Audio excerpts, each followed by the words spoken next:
Ancora una truffa con il finto carabiniere, ma questa volta il bottino è davvero ingente. Vittima una facoltosa signora ottantenne che vive in una villa lungo il Terraglio a Mogliano. È da poco passata l'ora di pranzo quando la donna riceve la telefonata di un uomo che si qualifica come carabiniere in servizio al comando di Venezia. Dice di dover fare una verifica sui gioielli della signora dopo un consistente furto di preziosi verificatosi nel capoluogo lagunare. È talmente convincente da indurre l'anziana a tirar fuori tutti i suoi gioielli ed esporli su un telo sopra il tavolo.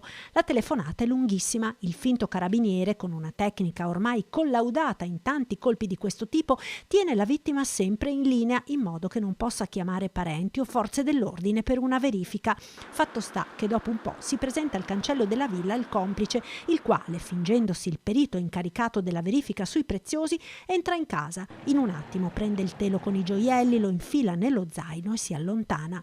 Il complice continua a tenere al telefono la vittima, rassicurandola ancora per quasi un'ora, evidentemente per dare all'altro truffatore il tempo di dileguarsi. Solo alle 17, quando alla villa arriva la collaboratrice domestica, emerge il raggiro. Vengono allertati i carabinieri, quelli veri, che ora conducono le indagini sulla truffa. L'ammontare del bottino è ancora in corso di quantificazione, ma comunque il valore dei gioielli è ingente. L'allerta su questo tipo di reato, con casi di truffa ormai quotidiani, è molto alta, eppure i malviventi continuano a mietere vittime. Il comune di Mogliano ha organizzato diversi incontri per informare i cittadini. Noi lo diciamo sempre quando facciamo le riunioni, sia con i carabinieri, che ringrazio per la grande collaborazione che stanno dando qui a Mogliano Veneto assieme alla polizia locale.